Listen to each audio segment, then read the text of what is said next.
Hello there. Welcome to a live session. I'm Camilla Kalbeck. I go live almost every week, but over the last couple of days, I've been in moving house. So I've been sharing a lot of what's going on, a lot of videos and posts. But now I really want to go live with a very special topic for today. I am live on Facebook, LinkedIn, and YouTube today. Normally we have Instagram, but I don't have all the facilities with me right now, so that's where we are. I'm a divorce coach, and I'm so happy to help those of you who are clients of mine, and I'm here to serve those of you who are either stuck in a toxic relationship or going through a toxic divorce. If you're listening or tuning into this live stream, send me comments, send me a wave, whatever, because that's the only way I know you're here. And I'm so grateful, I'm so grateful to receive any comments, any reflections, because this is what I know to be true, but you may have another experience, and I'm so keen to learn from you as well. So keep sharing your experiences when actually exiting a verbal abusive relationship. As mentioned, this is a special session or episode, and I dedicated this episode on how to know whether you are how to tell when your kids are suffering from verbal abuse and what to do about it. And it's all tying into my move and what I've learned. And I know quite a few people out there, men and women, you have children as well. I'm going live to share what I know to be true. And I hope to inspire you to do whatever you need to do in order to live your best life. That was kind of a teacher thing, right? But before I actually jump into what I want to share, I'm going to point to the painting behind me, because I can feel my body reacting right now. For me, it's very powerful. It says, don't believe what you see. Who cares? I'm blind. Who don't believe what you see? Who cares? Who cares? I'm blind. All right. For me, when I can feel my body reacting right now, because if we give that another meaning, then I was thinking where was I 5 or 6, 7 years ago? I was in this toxic relationship. And when I finally decided to escape from that environment and that relationship, nobody understood what was actually going on at home or in our car, because I was with a person who had two faces.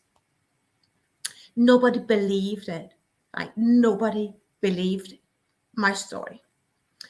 Also, when you go to the county, whatever, because when you're an abuser, verbal abuser, you are really good at with the language, and you are so good at controlling how you show up.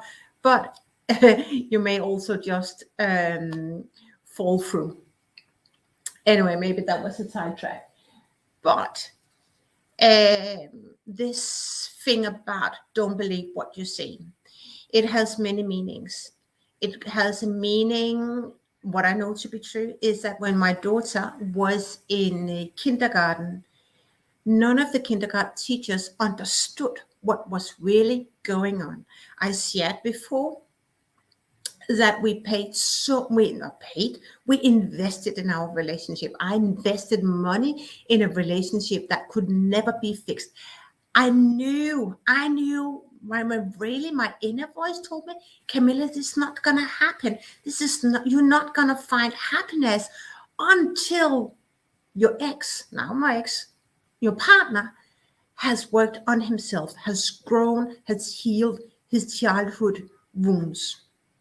Nobody else either dared to say it. There was one who dared to say it, but also he was asking me to give more sex and be very tolerant. All right, maybe that was not the right medicine for healing verbal abuse. But other therapists actually did not stand up as I had expected them to be when I invested in those people and those resources. So this is about really don't believe what you see. In the kindergarten, my daughter, when she was 4, she started, I think it was even younger, she started self-sabotage. She banged her head in the wall. When she was angry or sad, she could just go into the wall and bang her head. And I was like, what do you do as a mom? You just said, I mean, my body's stretching right now. What do you do? The kindergarten reported back that she was also do that in the kindergarten. And she started to use abusive language. And I was just thinking that I'm not the one using an abusive language. I haven't even been brought up like that. I come from a very loving family environment where children are seen and where children are heard. That is not in every family. I can unfortunately guarantee you that. And I can share that with you. All right. And so the help that we got from kindergarten was a therapist, but that therapist had no idea or had no training in actually identifying verbal abuse at home. Because when we were in this special setting in the kindergarten, he would be so polite and I would cry, and then you may remember, but I certainly remember that when I shared that, I sat within a meeting with the kindergarten, and I can just remember when they told me, Camilla, something is really wrong. Your daughter has some cognitive dissonance behavior. And we're not sure whether she's actually the right product, the right material, the right fit for the boarding school. It's a day boarding school. And that was kind of where I came to this crossroad. Wake up. This is more important. It's nothing about this little girl who is who swears, or is not even swear, but uses very, very harsh and very abusive language, or how she shows up is actually because of our home environment. So there are so many signs. There's so many signs that tell you whether you are stuck in a toxic relationship or a domestic family environment or not. And then how can you tell whether your children suffer? And you don't have to go as far as I did. I was learning it from scratch. So I had no one to lean forward to. I had no one to ask. I had no book to read about this because nobody told me, could guide me in the right direction. And that's why I go live and share what I know to be true and help you make that important decision it is to either stay and accept what is or break free. So we were in this environment, and I was so into this. Okay, how do you tell whether your kids are suffering? There's two things. First of all, if your family environment is you characterize that as being without peace, right? And you know that in your heart space, you know whether you relax at home, whether it's a peaceful environment, whether it's a loving environment, or whether it's hard love, whether you argue all the time. If you and your partner argue all the time, if there's no peace, if you walk on eggshells, right? That is domestic abuse. And if you have kids, they mirror everything. They catch everything. Unfortunately, there's so many adults who sit, may I use the word idle? Or tolerate that is going on because they fear standing alone on their own feet, creating their own environment, creating the future. But you're better off. And you have an accountability for the children that you bring up. So that is one, your family environment. Another thing is, if you are being verbally abused in front of your kids, that is another sign that your kids will suffer tremendously from domestic abuse or verbal abuse, psychological abuse. And because you are a victim of the abuse, you cannot show up as who you really want to be. You're always on the alert. You use different language. You're not never at peace. You're always depending on what your situation, obviously, but in my situation, say, oh, don't do that because daddy would be angry. It could be when I didn't keep an appointment on time, and he was like, there was a few incidents or situations where he got so angry at me with our daughter in the car, that he yelled at me like, okay, this is heartbreaking. This is heartbreaking. And you get to move, you get to break free from that environment. So you really, really have, I cannot control what you do, but I do urge you to move. I do urge you to do something differently and never become a victim of your comfort zone, because there's always something better out there. And I will help you show the way if we find that we are a right match. And what I'm sharing is that this is taking me several years to realize the environment I was in, the victim I was. When I accepted this, I silently accepted this, right? And I accept that because don't believe what you see. That so many people, I was so in so many years, and people said, how can it be that? Because when we are with a dinner party, he's so nice and he makes sure that we have the drinks that we need and the dinner and the food, and it's just so fun. Don't believe what you see, right? And that's why the friends and family is so difficult to use when you're going through the very, very traumatic decision, or say, or life-changing decision of breaking free, is that your friends and family have no idea what's going on, and they also have a relationship with that person. So it's very difficult to be just very an observer and be very neutral and support you in what is to be true.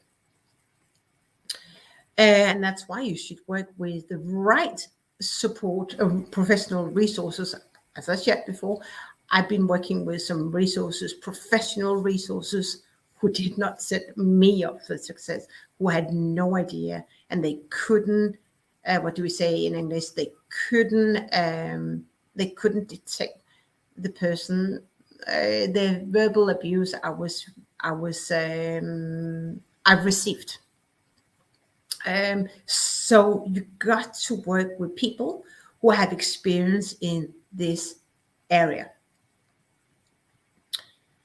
Whew, this is very heavy stuff for me, actually, because kids are so close to my heart, and I've been there, and that's why I come back. It's like it's taken me several years to where I am today. I'm so happy. I feel I shared over the last couple of days. I shared my freedom. Freedom is growing every day.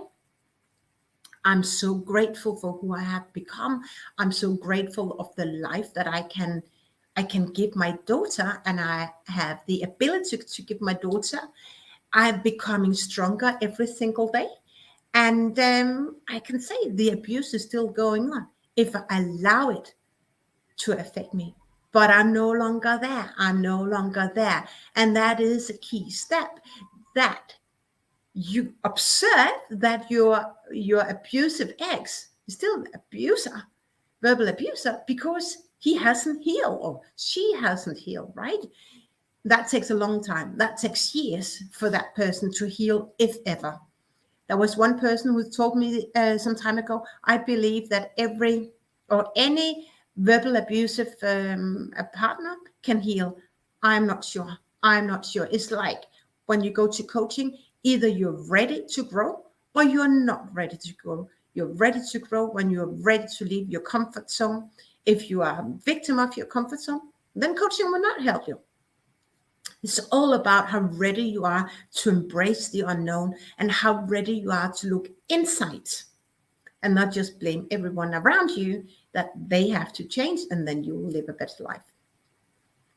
If this resonates with you, I really encourage you to reach out. Let us discuss. Let's find out whether I can help you heal wherever you are on that divorce journey or the toxic relationship journey.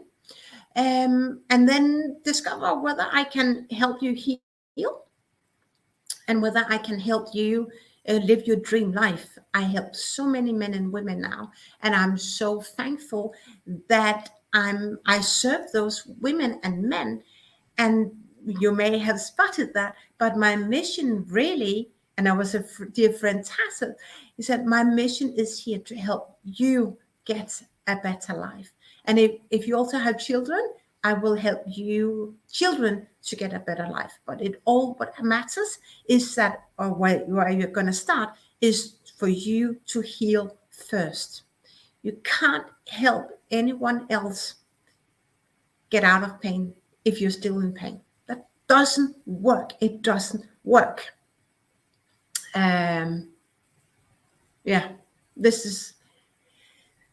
This is heavy stuff for me, because it's so close to my heart. If this resonates with you, reach out to me. I'm happy to support you, and let us discuss how I can support you. Maybe one-on-one coaching or my group coaching. And that's what I call zero stress divorce coaching, and it's no bullshit, because I have a proven system. I have proven strategies and tools to help you thrive before, during, and after divorce. It's there, it's real, and if you're ready for change, my course, my program is what you ever need to tap into your future. I say your freedom, but it is freedom. It is really freedom to break free from the toxic relationship. With this, thank you so much for watching and tuning in. It's been a pleasure once again to be with you. Welcome to the recording. And remember, it's not everything you should believe in what you see. You're not blind. You should listen to your heart.